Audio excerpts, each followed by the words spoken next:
Hey guys, Chris with Systainer USA, and I want to talk today about the different foam options we have specifically for the M footprint sustainer. So the first one up, this is Kaizen foam. Now Kaizen foam we typically offer in two different types. So we usually have a sandwich kind of Oreo type where we have a white in the center, black on the outside, so that when you cut into it, you actually can see the contrasting color. This first type here is what we call a base insert. So this is going to go on the bottom of the sustainer, and it has routed into it the profile. So what's going to happen is it's going to sit in there and give you a nice stable support. We also have a version of this that has the same cutout, but instead of being thicker and having additional material on top, it's actually going to sit flush. The advantage is that it's just going to give you a little bit more depth to work with inside the sustainer. We also have what we call a universal layer, is meant to sit on top of this base layer. So you put the base layer in first, this layer would then sit in next. Sometimes where you would do that is if I want to have protection and support on the bottom, but I want to cut all the way through this, I can even stack these. So let's say I put two of these together, now I have 114 millimeters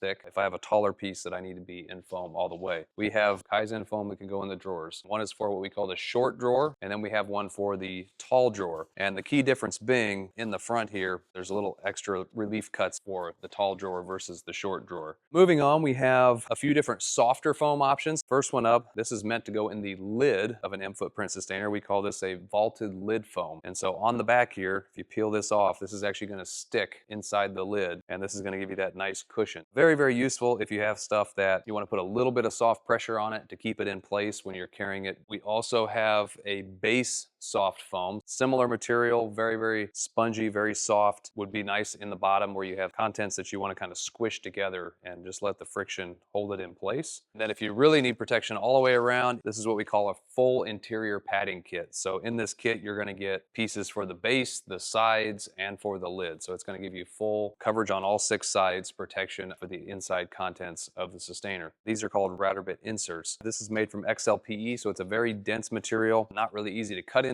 This has been machined. The next one up is called pick and pluck. So we make pick and pluck for all footprints. This is the M footprint pick and pluck, and these are pre-scored. What you do is you take a utility knife and you'll finish cutting them out to whatever profile that you want, and then these little squares can simply be removed to the shape of what you're trying to create. For example, in combination with the base soft foam. So put it on the bottom, put this on top, or you could do it the same with the Kaizen foam. You could put the base foam down, put this on top as well, and then you could come on top with the vaulted lid foam and then sandwich those together. Last 3 here, these are what we call EPP, very dense type of foam, and this one is a lid insert foam. So it's going to give you a completely smooth and firm surface on the inside of your lid so that when you close that lid, you know, it's going to make contact and put firm pressure on whatever's inside the sustainer. Then we have 2 that are very similar but different. This is for aerosol cans. So think spray paint, WD-40, any kind of aerosol can that you typically find. And there's even a little relief here so that if you have, for example, WD-40 with the spout, it can go down into this little cutout right here. And then this last one here is for your typical caulking tube. A bunch of those can fit in there. If you have removable tips, they can go in these holes here. Of course, these are typically used with a taller sustainer, so either a 337 or a 437. Those are all the options we have in terms of foam for the M footprint sustainer. Check it out on Systainer.store. Thanks for watching.